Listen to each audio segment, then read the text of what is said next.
Hey, Jordan. Hi again. How are you? Good. How's it going? Going great. Going great. How's the day going? So far, I gotta say, knock on wood, okay. All right. So far, so good. Yeah. It's We're, chugging along. Okay. Sweet. Well, I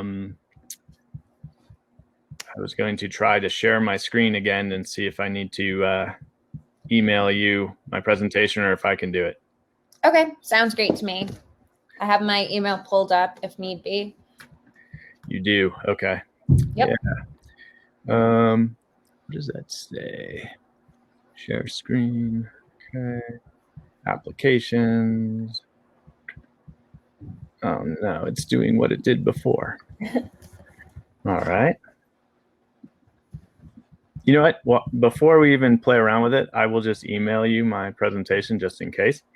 Sounds good. Yeah. I'll make sure to pull it up as soon as it comes in. Okay.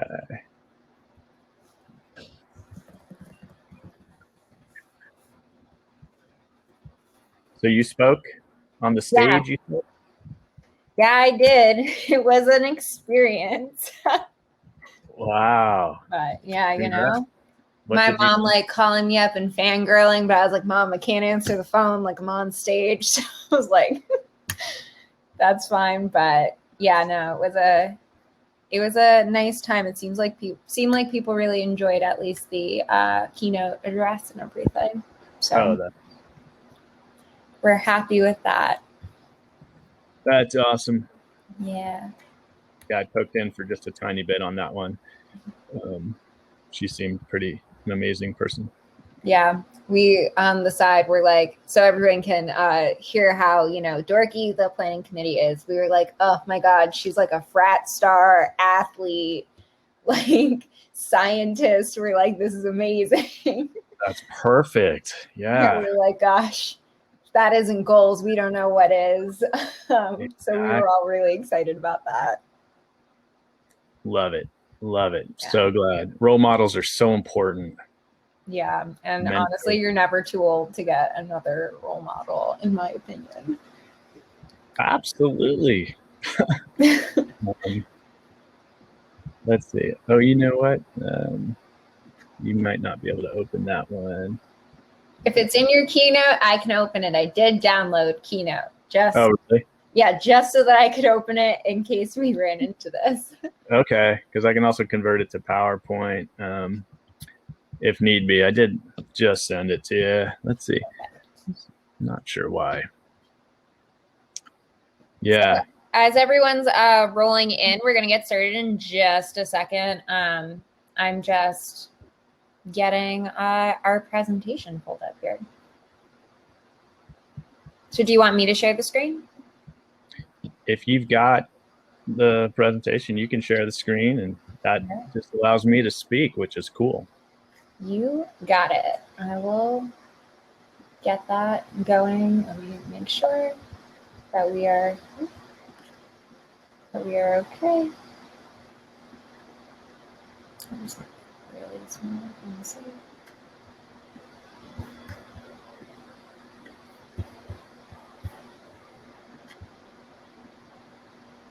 All right, so I'm going to share my screen. Just this application window. Way too many other things open. All right. So let me just introduce you. And since it's 1 o'clock, we're going to probably have people rolling in as we go because they're just getting back from lunch. But sure. Let's get started. So hello, everyone, and welcome to the work-life balance session that we have today. I personally know I need this session, so I'm very excited to hear what Jordan has to say. But before Jordan gets started, let me just read you how awesome he is. So Jordan Maness is a seasoned career services professional and a certified life coach. He is MBTI certified and currently serves as the UCLA Career Center's Program Director for Graduate Career Services.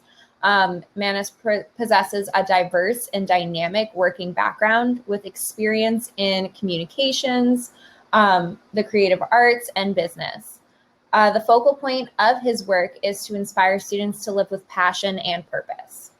He recently published his first book, Select an Ideal Life, Your 59-Minute Guide to Enjoying the Journey of Life. Maness completed his Master's in Education in Counseling and Student Affairs at UCLA. He also holds a BS in Journalism and Mass Communication and a BS in Business Administration from the University of Colorado, graduating cum laude. Maness is the proud father of 2 young sons and enjoys surfing and snowboarding in his spare time. So without further ado, here's Jordan.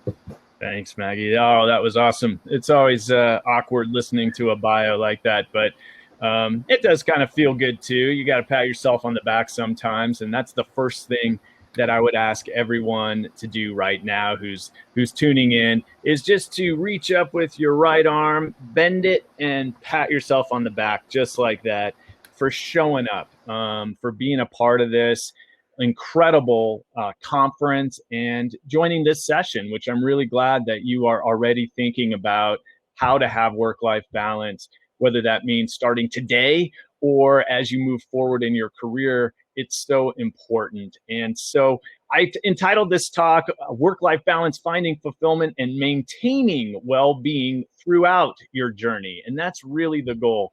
And so I hope that you get a lot out of this session. What I'll do is I'll breeze through a bunch of information. You can take notes, you can take screenshots, whatever you want to do. And then I'll save plenty of time at the end for Q&A in case there's questions or things you want to discuss, or if you want to share some of your own experience. I'm simply the facilitator. I'm not the only expert here.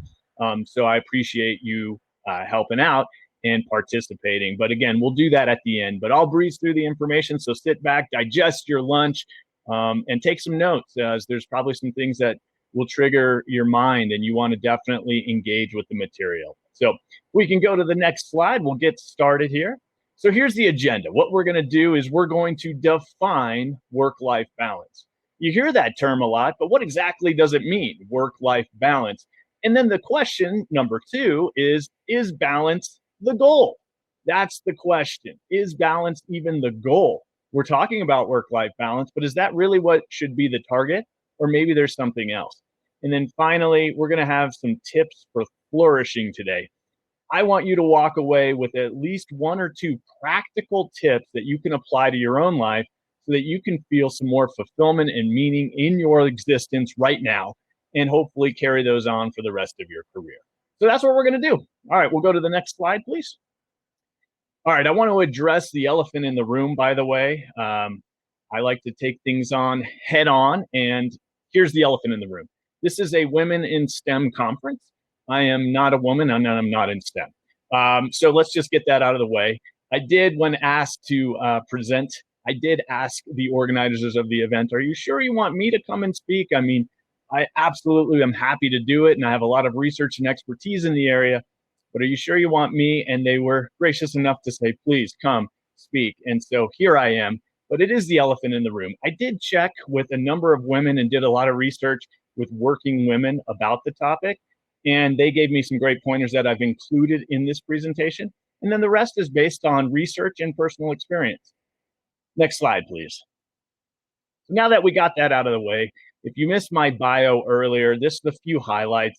I am a certified life coach, and I've been working at UCLA for 15 plus years now at the Career Center, helping people design careers and lives of great meaning and fulfillment. I do have a master's from UCLA in counseling, so I am a Bruin, proud Bruin, that is. And then I do have a workbook called Select an Ideal Life that you're welcome to go and purchase. It costs less than a pizza, and you can read it in less than an hour, but it's got a lot of different types of activities in it, a great analogy, and it can really help you find more meaning in your life. So I really hope that you take a look at it.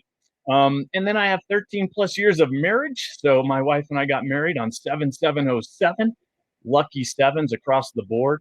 And we've got 2 young sons. There they are, pictured, Jude and Jalen. One is 6, one is 9.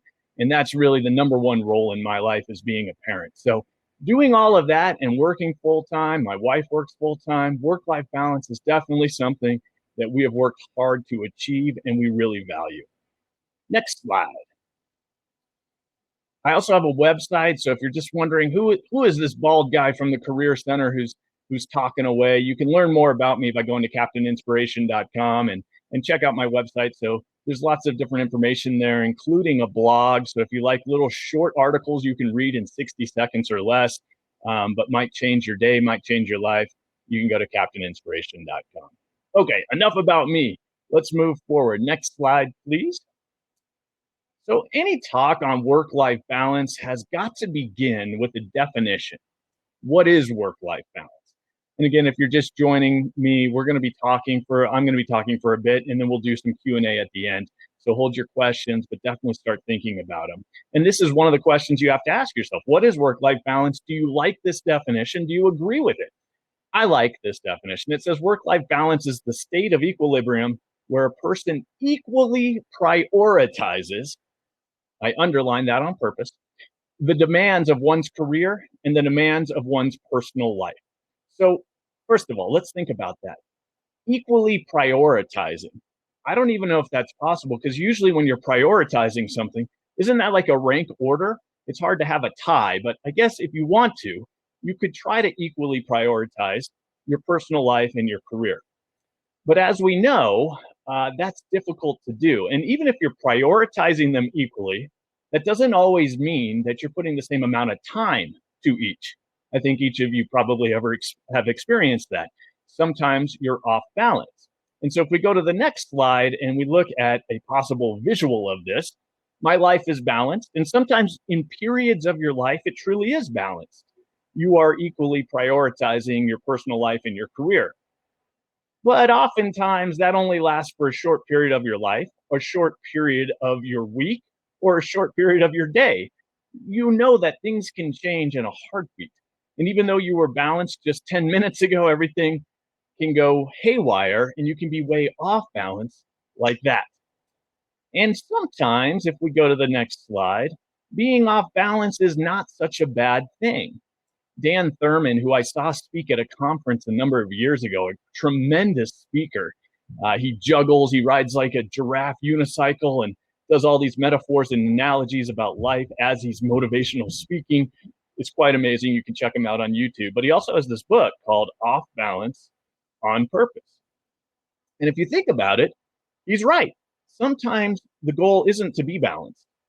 Sometimes your schoolwork, for example, requires that you invest a lot into the final exam that's coming up, or the final paper you're writing, or the research project that you're doing.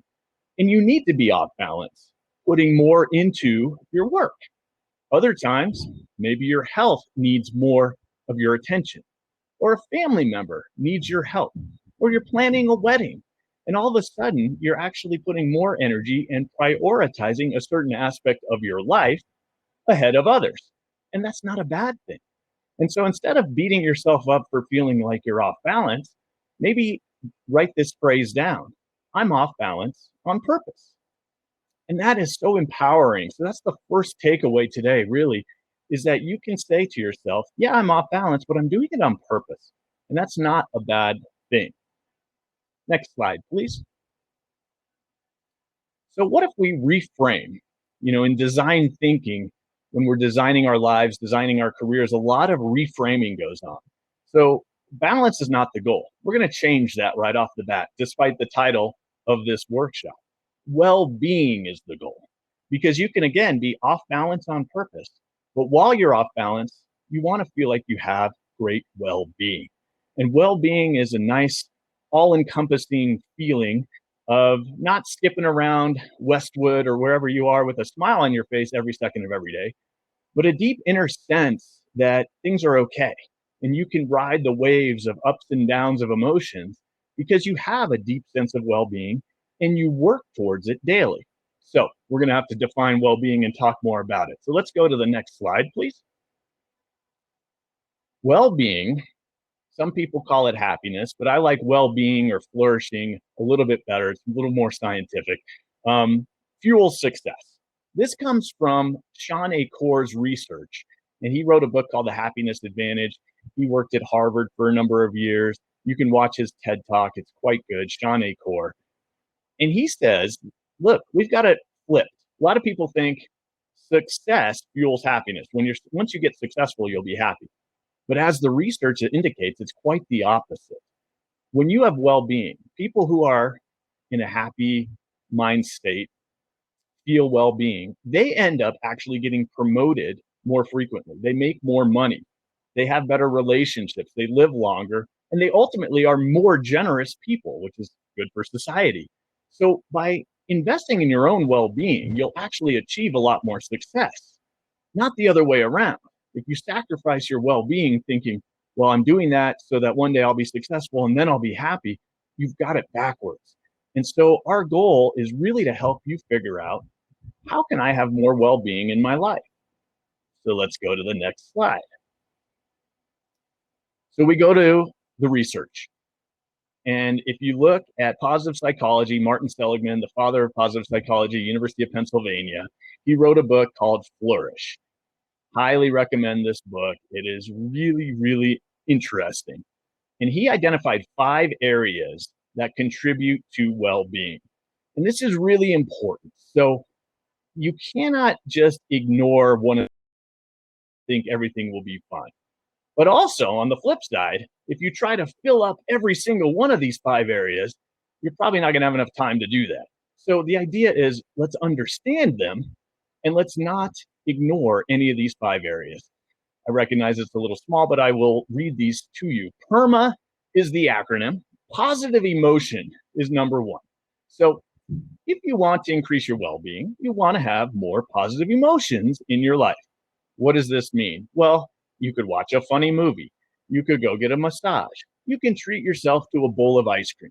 These are things that, yes, increase a portion of your happiness, your positive emotion, but it's not the complete cycle. And if that's all you poured into, just trying to have positive emotion after positive emotion after positive emotion, you're going to run into a problem in a lot of ways. But one of them is the hedonic treadmill, which is every time you get something that gives you pleasure, that bowl of ice cream, if you have it the next night, it gives you slightly less pleasure than it did the night before. And if you keep having it night after night after night, eventually it's not going to give you any pleasure at all. And so that is why just focusing on positive emotion is not a great way to increase your well-being. Engagement is really important to increasing your well-being. What is engagement? Well, a lot of engagement comes from your work. Whether you're learning something new, you're doing research, women in STEM are amazing at engagement. But what you're doing is you're using one of your skills at a task that is slightly challenging, but not too challenging, not too easy because you'll be bored, and time disappears. So think about the last time you were involved in something where time just disappeared. Maybe it was a research project, or you were watching a TED Talk, or you were out surfing and you were just completely focused on what you were doing. This is engagement, and having activities in your life where you are engaged is really important to well-being. Then we get to relationships. The number 1 predictor of well-being is the amount of time you spend with people who love you and who you love. That's the number 1 predictor of well-being. So are you neglecting your relationships at the expense? Is that the expense? Is that what you're paying the price when you're investing into your schoolwork? That might be a problem. If you are neglecting important relationships or not repairing ones that are broken, that really matter to you, that could really affect your well-being. And so thinking about who are the people in your life that matter most to you and how can you invest in those relationships, even in some small way. I've got 4 brothers, and what do we do? Every Thursday, we have a blog where we submit pictures from our week and say, here's what we've been up to, and we write one challenge that we're dealing with. And that's a way that we connect with each other every week and just show that the relationship is important. What are you doing? Think about that. And then M, meaning. Gotta have some meaning in your life. This is something you're working on that is bigger than yourself. So thinking about what's more important than just me, and thinking about how are you contributing. And again, it could be the work you're involved in. It could be hobbies, could be volunteering. It could be as simple as something I do every day. The first time I get on the internet, it takes me 10 seconds. I go to the breastcancersite.com and I click to fund free mammograms. Doesn't cost me anything. All I got to do is click on the pink button. and I feel like I've had some meaning in my life. So that's really important. And then finally, accomplishment, the A in PERMA. You've got to have some accomplishments you can look back upon and go, wow, I'm really proud of those things. Getting into UCLA, possibly, or something you've done for others, or some significant athletic contribution that you've had, accomplishment, I should say. But you also want to have some accomplishments you're looking forward to one day accomplishing. And this is where your bucket lists come in. Things you want to do before you kick the bucket. You have life bucket list and career bucket lists. And you need to have things that you're looking forward to in both those areas. And so when you have all of this going on, you have PERMA, which means you're flourishing. That noise in the background, by the way, is my 6-year-old, who I will gladly introduce you to if he wants to come over here. Come on over here. Talk about work-life balance. My kids are going to school remotely, and while giving a presentation, this is Jude Maness, everybody. Jude, I'm giving a presentation. Can you keep it down, please? Sure. Okay, thank you. All right, so we can go to the next slide. So this is a time where you can think about. So we can have some time for discussion at the end, but right now, I just want you to think about these areas again. So as you're trying to find some incredibly valuable experiences to have balance, you've got to ask yourself these really tough questions. You may not have answers to them right now. That's okay. But as you go through the journey of life, getting clearer on your answers to these 5 questions and making sure you're not neglecting any of these 5 areas is quite impactful. So again, I've asked you these questions, but think about it again. What do you do that is just for pleasure and enjoyment? Pleasure and enjoyment. What do you do just to kind of treat yourself? Is there a favorite, Netflix show you watch? Is there favorite kind of food that you treat yourself to after you finish an exam? What do you do just for pleasure and enjoyment? And then what are you doing when you're capitalizing on your greatest strengths, the gifts you have, and time is disappearing? What is it? What are you doing? Is it when you're writing? Is it when you're editing? Is it when you're in the lab? Is it when you're talking about one of your favorite research projects? And then, again, how do you invest in the relationships that are most important to you? So if you say in a relationship is really important to you, how do you show that? What are you demonstrating? Do you make a phone call every Friday to your best friend? Do you meet someone for, coffee once a month? Do you always call people on their birthdays? What do you do that's really showing that you invest in certain relationships? And then what brings you a sense of purpose in your life? So again, what are you doing that you feel is like meaningful? Even if it's as simple as, again, donating a couple bucks a month to a cause you believe in, or every time you go to the beach, you bring a bag and pick up the trash. And then finally, what accomplishments do you have that you're already really proud of, that you look back upon and think about and go, wow, I'm really proud of those things I've done? And what are the accomplishments you're looking forward to accomplishing in the future? And so those are some of the things that we have to think about. And I really want you to journal about that tonight when you're Zooming with some friends, or you're meeting somebody outside for coffee and you want to talk about something different than what you normally talk about. These 5 areas are really important. Okay, let's keep moving. So we've talked about PERMA. Let's go to the next slide, please. And I see some things happening. So we've talked about PERMA, and again, I use this metaphor of not having anything on empty of those 5 areas. It's okay if you don't have a lot of time to invest in all 5 areas. Those are a lot of different things, but you don't want any of them to be empty. So as you evaluate your life and you're thinking about, wow, I really want well-being. What am I missing? Where should I start? Well, I think what you want to do is look at those 5 areas. Okay, so you can go to the next slide, please.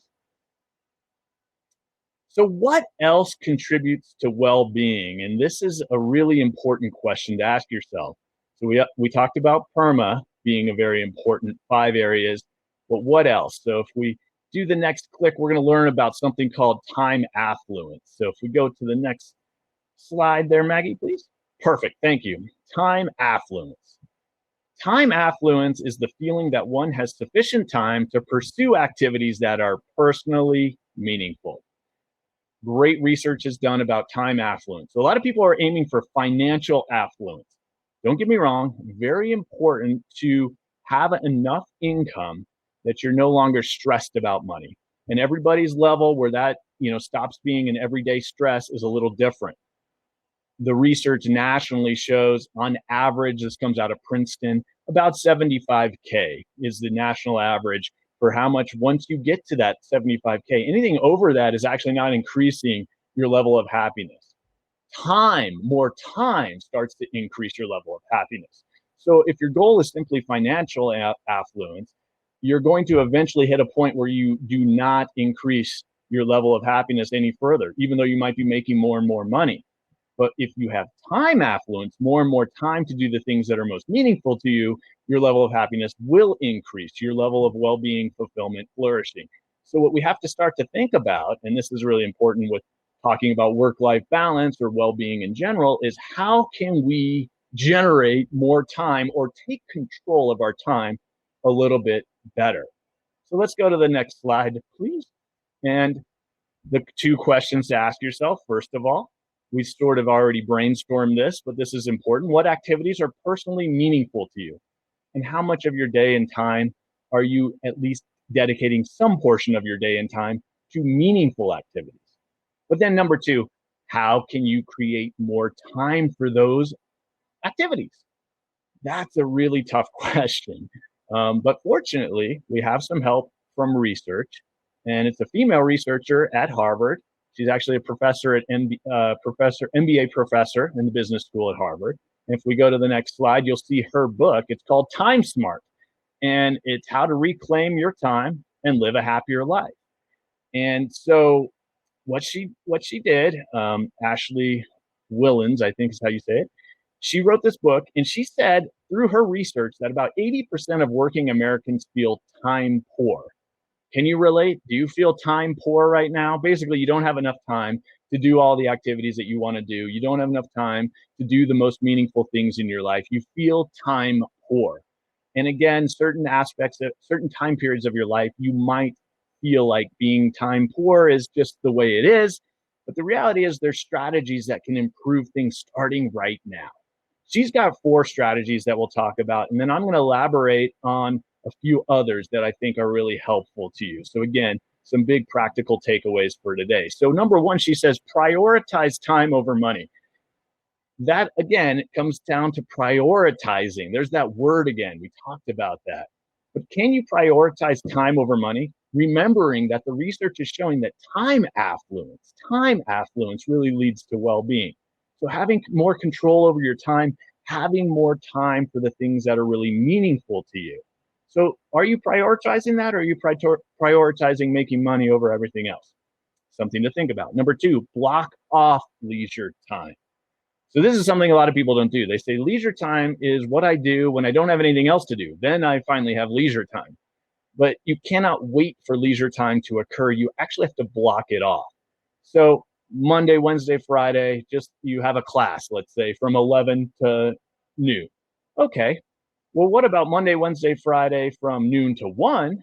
You block off as leisure time and you say, okay, I don't do any work during that time. I always do something that's for me. And it could be you go for a walk. It could be you meet a friend at that time. It could be that you take a nap. You do something for yourself, but you have to block it off. Are you doing that on your calendar? Are you blocking off leisure time? And really, it's sacred. Just like it was a class you're committed to would be on your calendar, your leisure time is something you're committed to, and you don't budge on that. That's an interesting suggestion. Maybe try it. Number 3, outsource unwanted tasks. Great idea.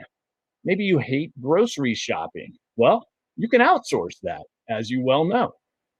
There's all kinds of things you can outsource if it's not something that you like. And so if you start outsourcing things that you don't like doing or that take up your time, that you could find either cheap ways of doing it, or you could make trades with people. Your friend doesn't mind cleaning the bathrooms. You absolutely hate spending your time doing that, but they don't like cooking dinner. You don't mind cooking dinner. You make the trade. So outsource unwanted tasks. And then number 4, consider leisure time just as essential as working. Just as essential as working? I mean, are you embracing that? Could you embrace that? It may sound very bizarre, but again, this comes from research out of Harvard. about time smart. So I think these are really good ways to start having more time affluence. But I've got some more tips for you, and I really want to give you some practical things to walk away with besides the philosophical approach to life and having more well-being. And so the next slide is going to get into that. Additional recommendations for taking back more control of your time. Number one, if you haven't ever done this, this is what you need to do starting immediately. There are a lot of apps that can help you with this, or you can do it the old fashioned way and just carry around a notebook with you and track throughout the day how you're spending your time. Okay. How much time did you take this morning drinking your coffee and scrolling through your social media feed? Oh, I thought it was like 10 minutes. And then you realize actually it was 25 minutes. Oh, interesting. It was 8 a.m. to 8:25, looked at social media while drinking coffee. Interesting. And then what else? What else can you do? Tracking the time. So you go through a week. I suggest doing this for a full week. And then you analyze, you're scientists, so you're used to this. You're going to analyze how you spend your time. How much time, I did this and I couldn't believe how much time was actually spent just doing things like brushing teeth, showering, shaving. Like it takes up a lot of time. How much time are you on social media? How much time are you watching TV? How much time are you actually studying? How much time are you preparing food? How much time are you talking to others? You really need to categorize it and see how you currently spend your time. The interesting thing is the research shows that actually just doing this activity for a week where you're tracking your time will make you be much more considerate of how you're spending your time. And so that's a really great byproduct of this research assignment I'm giving you. But before you start complaining about not having enough time, make sure you know how you currently spend your time and look at it with a very analytical eye. Once you've done that, then I'm going to ask you to start doing something that changed my life forever. And that's called the golden hour. The golden hour is the first hour of your day. And what I want you to do is dedicate your first hour. And for some of you, this is going to mean getting up 1 hour earlier. I know you already don't sleep enough, right? But you may need to start there until you can really work it into your life. But the first hour of your day, and you may, again, if you're really have no flexibility in time right now, you may just have to get up an hour earlier to make this happen. But I think most of you actually do have more time than you think. First hour of your day is dedicated to not the most pressing items, but the most important items on your to-do list. Another way of saying that is you spend your first hour of the day doing the things that if you didn't do anything else the rest of the day, you would still feel like you had a fulfilling, productive day. What does he mean? What are you talking about? Well, let's say you've got your mom's birthday's coming up and you're like, geez, I really got to find some time to get on Amazon, find that right gift and order that gift. Well, if you take your golden hour tomorrow morning and the first thing you do is spend the first 30 minutes finding your mom a gift and ordering it. So it's going to get there on time. It's a thoughtful gift and you carved out that time. And then the next 30 minutes, maybe 10 minutes meditating, 20 minutes, you go for a walk. Then if you didn't do anything the rest of the day, you're like, I ordered my mom's gift, I meditated, and I did some exercise. I got some time outside. It's like I've done all these really important things that if instead of just waiting to hopefully fit those into your day, you dedicated your first hour of your day to those tasks, you will find that if you start doing that day after day after day, and each day prioritizing the most important, not the most pressing, the most important items, and you do those first, then each day is going to start feeling more and more fulfilling, and you're going to accomplish way more things than you thought possible. But you've got to put them first. We always have time for what we put first. We always have time. So if you say you don't have time for something, it's because you're not putting it first. So think about that. Okay.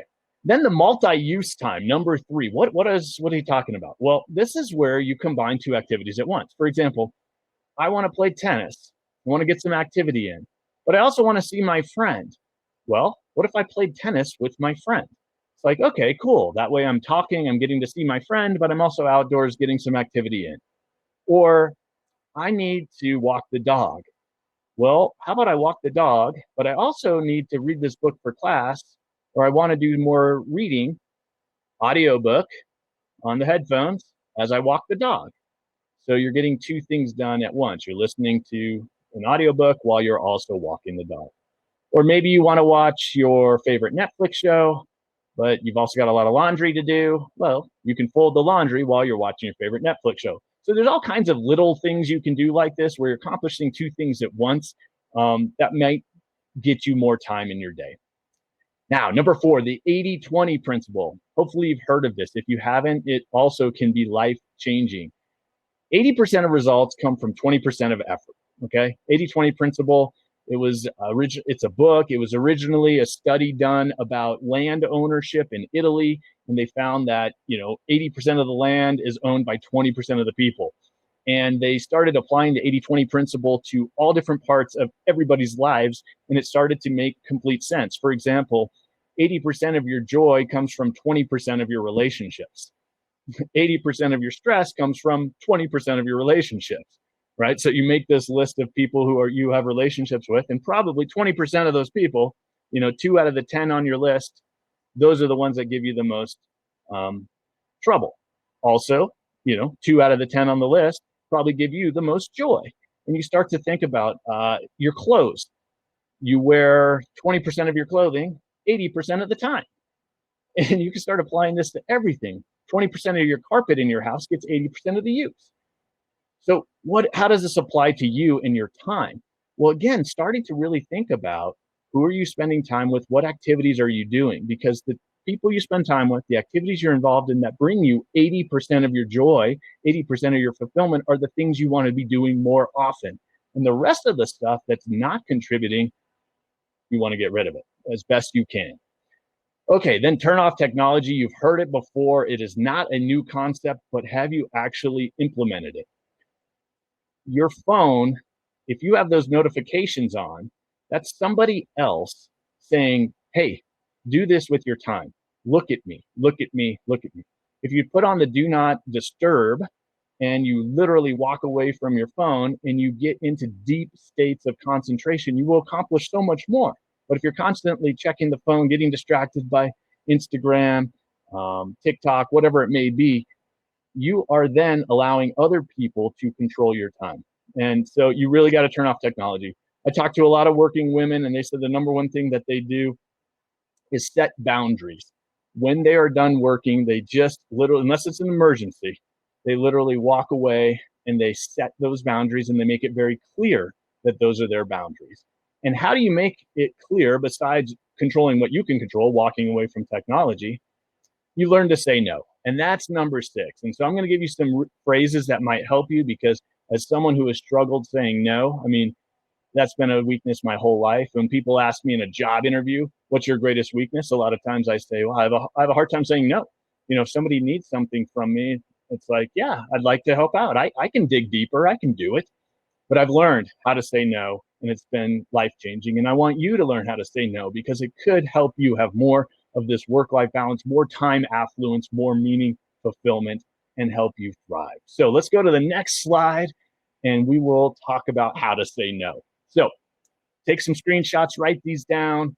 There's all kinds of great information out there about how to say no. These are a few of my favorites. So number 1, somebody asks you to do something, and you say, I wish I could, but I can't.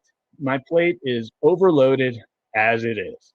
When you say that, people say, oh, okay, your intentions are good. You wish you could, but you recognize that you can't. Your plate is overloaded. Who can't relate to that? Everybody has had a plate that's overloaded at some point in time. And so they can empathize with you. So I think that's a really good starting point, number 1. Take a little water break there. Excuse me. Number 2, I'd like to think about it and get back to you. For some of us who are people pleasers, what we do is we instantly just say, yes, sure, we can get that done. And then later on, you kind of think about, can I get it done? Should I have said no? And in the moment, you don't really know what to say. So ask for more time. Just say, yeah, I'd like to think about it and get back to you. That's a simple way of buying yourself some more time to think about the proper no phrasing you want to use, because ultimately you probably want to use one of these other phrases. So number 3, you can also say, look, Your boss says, hey, can you come in on Saturday? I need you to do like a few more hours of lab work. Well, Saturday is your cousin's wedding and you absolutely can't, but you don't want to say no. So another way of saying it is, I can do a few more hours of lab work on Friday night. I can do that for you, but I just won't be able to do it on Saturday. How does that sound? So what you're doing is you're offering something, but really you're saying no to the specific request, or you're trying to meet the request in an alternative way. So that might be a good way for you to start to say no. Next slide, please. Number 4, I really like this one. I could do that, but I don't want to weaken my productivity on my existing commitment, so I'm going to have to pass this time. This is great. This is mind-blowing, okay? It's showing that you really are dedicated to the work, but you don't necessarily want to weaken your productivity. So you're going to pass. And you say it like this time. This time I'm going to pass. Next time I'm going to also I'm going to evaluate my priorities and see if I have the bandwidth. And I know I'm kind of focusing on work right now. You could use these for anything. If a friend's asking you to go to a movie, or somebody's asking you to help them move, there's all kinds of ways that you want to, but you just can't right now. And if you have a hard time saying no, these phrases will really help. So again, I could, but I don't want to weaken my productivity on my existing commitments, so I'm going to have to pass this time. Let's say your supervisor or your manager then insists and says, well, I'm sorry, but this is important. You've got to do it. At that point in time, you can say, no problem. Let's go over my project list and reprioritize. My wife actually told me that this is one of the things she does quite often, is whenever she gets some pushback from a supervisor that says, you've really got to do this project, she says, okay, but then we've got to look at my other list of projects and reprioritize because I can't do them all. And I think that's, again, setting boundaries. Very, very important. Okay. We're almost to the question and answer part, I promise. Let's go to the next slide. One last one. Sometimes it's easier just to preemptively say no. So at the beginning of a really busy week, you could just announce to your team or your coworkers, you could say something like, look, everyone, just to let you know, my week is booked full with some urgent projects, so I won't be able to take on any new requests. Just wanted to let everybody know. Hopefully next week is a little bit lighter. So there you go. You preemptively set the stage and you've said to people, I really can't take on anything new this week. And so it will discourage some folks from possibly asking you, simply because you've already set some of these parameters. Okay, next slide. So hopefully that was helpful. And this is a phrase I say a lot: design your career or life, or someone else will do it for you.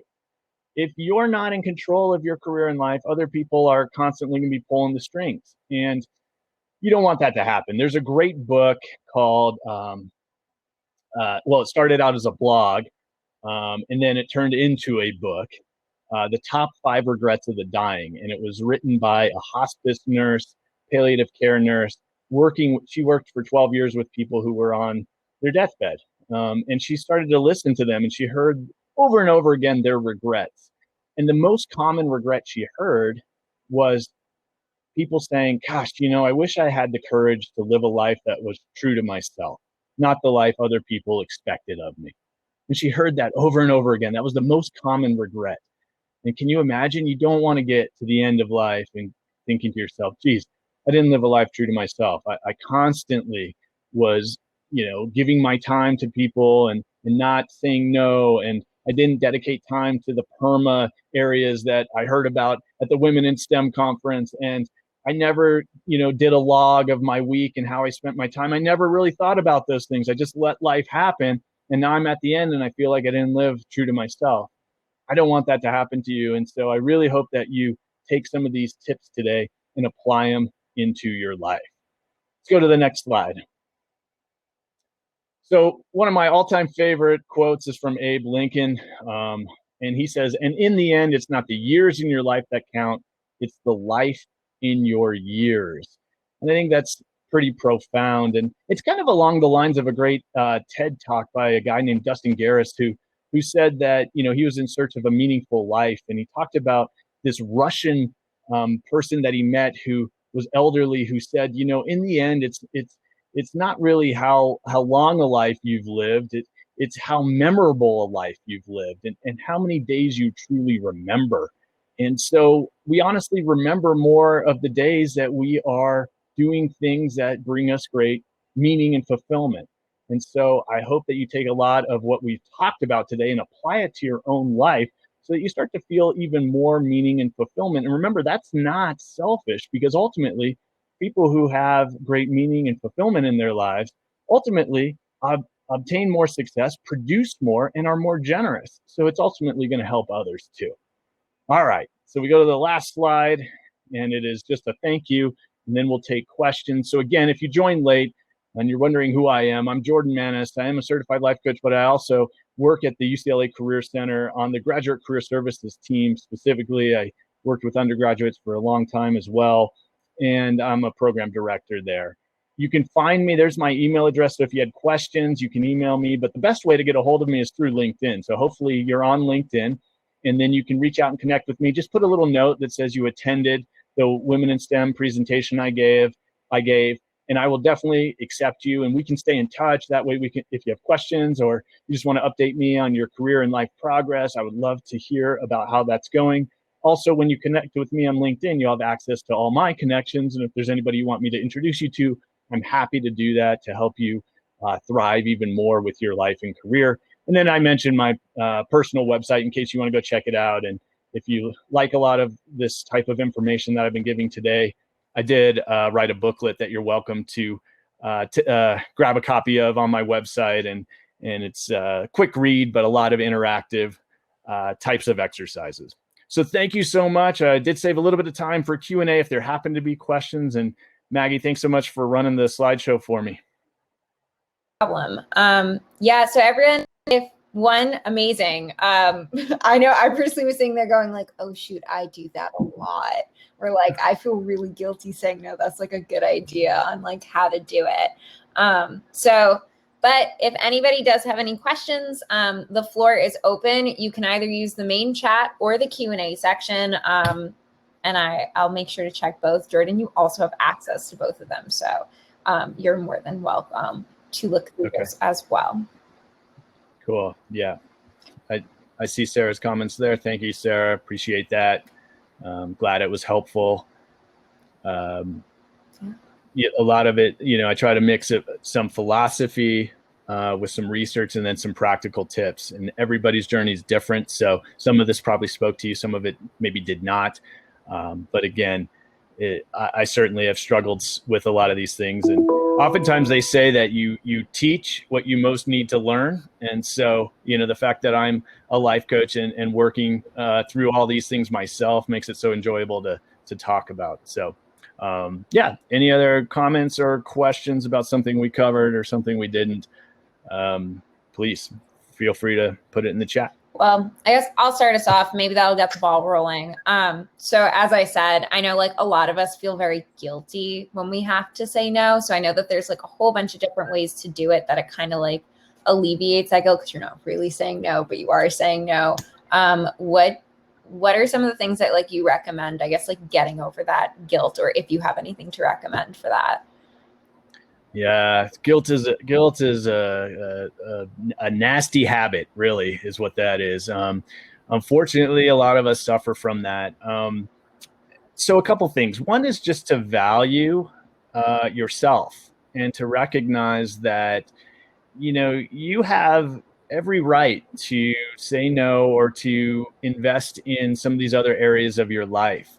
And in fact, there's a lot of research that shows that the more parts of your identity you have, the happier you'll be. So what I mean by that is if you just identify yourself as a researcher or a UCLA student, without remembering that you're also a daughter or a sister or an aunt or a community member or an environmentalist or a yogi, or all these other aspects of who you are. And if you forget about those, then it's very easy to put all your energy into one aspect of your identity. And therefore, you're always saying yes to anything, any demands that happen to be related to that. But the reality is, if you say, well, I have some other parts of my roles, other roles that I play in my life that need a lot of attention that I value very much. I'm going to put some attention to those. And so I can't, put more time and effort into this particular role right now. What that's actually showing is that you have all these different components of who you are and you value those. And it makes you feel much better in case one part of your life is not going that well. I mean, if your career isn't going that great right now and you're not getting the jobs you're applying for, that can be really heartbreaking. However, if you're being an awesome aunt to your niece and you're getting to 3 yoga classes a week and you're, doing these, you're doing a beach cleanup every other Saturday, you can start to feel like, these other aspects of myself that I really value, I'm doing well. And so it's not that all your life and all your happiness is tied into one role. And so the guilt often comes because you forget how valuable you are and how you deserve all these other things. And the reality is you got to remember you do deserve it. And so there's all kinds of books about it. There's also perfectionists as kind of thrown in there too. So there's a book called How to Be an Imperfectionist that I recommend. There's a lot of good things that could help you if you are struggling with that very common guilt issue. So thanks for getting the ball rolling. And I think a couple other questions are coming in, aren't they? Yeah. So it looks like the first one came from Olivia. And it says, what is your advice to take that plunge and make a life-changing decision? How to embrace the fear or anxiety that comes along making with a major change in one's life. She was like, I realize this might be a tough one to answer or to give a single answer to. Yes, that is a tough one, Olivia. Thank you for that. I encourage you to reach out to me on LinkedIn, number one, and we can continue the conversation. And then depending on where you are at UCLA, you may be able to set up an appointment with me through Handshake, but I can give you that information on LinkedIn. But the first thing I want to say is, don't make a major change right away. Take a taste. There are so many ways you can make a slight adjustment to your life to start to feel what it might be like. There's the classic example of somebody who's like, I just want to bag it all and become an author and start, writing books. And I'm just going to quit everything and move to a small little cabin in Maine and start writing books. Okay, that would be a major change. And I don't recommend doing that right away, but maybe start a blog. Maybe, take a class online through Coursera or edX about, creative writing, and just start with something that's very manageable and add it into your life. And if you like it, build a little more. And if you like it, build a little more. And then you'll be ready to make a major change, but it won't feel like a major change anymore. It'll just feel like the next natural step or the next big step, but it won't be this dramatic change. So that's the best thing I can say. And then talk to people. Do informational interviews with people who are in different roles that you're thinking about or living a lifestyle that you think you would enjoy. Talk to them about what it's really like and see if you connect with these individuals and feel like maybe this is a role that you want. And then you can ask them for baby steps that would help you start to move towards that. So I hope that helps, Olivia. Again, reach out to me on LinkedIn. We can continue the conversation. Great. So I went over to the Q&A tab too, because I saw some popping up there to start. Okay. So somebody said, I find that my problem isn't so much as saying no, as much as it is saying yes to more than I can feasibly do. Do you have any recommendations for how to prioritize your yeses? Oh, wow. First thing that came to mind actually is that yes is not so bad. There's a book called Yes Man. Could also easily be titled Yes Woman. It was made into a movie with Jim Carrey, in case you're curious. But the whole premise is that he used to always say no too much, and he starts saying yes to everything, and his life totally transforms. So yes can be a really good thing for some people, but then it can become, I say yes to everything, I like it, but then I kind of run out of energy or I can't finish tasks. And you start to realize that the yes is actually hurting either you or others. And so you have to start to go, is this a hell yes? Or is this just another yes? And so you start to go and you figure out the things that you're really enthusiastic about, really those things that will make an impact on your life or others. And then compared to other things that are just yeah. So a yeah versus a hell yes. Maybe that helps. I know that's kind of a complicated answer as well, but just recognize that those yeses that you're giving eventually are not always a good thing, because you have to protect your energy, and it's quality over quantity with a lot of your output and your relationships, and all these things are really going to eventually be what matters in the end. It's not that you did a million things or had a million friends, but that you had a few really good quality friends that your whole life. I mean, that's what the research will show you, is in terms of like how meaningful relationships, meaningful accomplishments really stick with you. So I don't want to rush that answer. That's another one that we could definitely talk about in great detail. So please reach out to me on LinkedIn and we'll talk about it. So it looks like we have 2 questions left. I'll start off with the shorter one. Do you have any book recommendations for how to improve my work-life balance? Okay, so on captaininspiration.com, which is my website, I do have my 50 favorite book list, and you can look at that list and see if there's anything on there that a lot of them address work-life balance in some way, shape, or form. But I think that book that I mentioned today about time affluence and taking your time back could be a good one for you as well. And then let me think about that about work-life balance, because so much of what I focus on is in terms of my reading, are books about how to have more fulfillment, how to have, just overall thriving in life. And a lot of that gets into work-life integration as opposed to work-life balance. And that's, again, kind of a nuanced, what's the difference? But work-life integration is sort of just a blending of roles a little bit more, where like your work, it doesn't feel like this is work and then this is life. It's like, no, I'm working right now, for example, I'm giving this presentation, but I'm loving it. I'm totally in that engagement, the E in the PERMA right now. And so this is not feeling like a big drain or anything like that. In fact, it's energizing me. And so work-life integration is really what it's all about. And so start with some work-life integration blogs and little articles. And then within those, they'll cite some books that you might start to think, okay, that's worth my, 6 hours to read or whatever it might be. Great. So last question. This is a longer one. So it's from Alana. She said, I feel like it's more common for women to talk about balance than for men.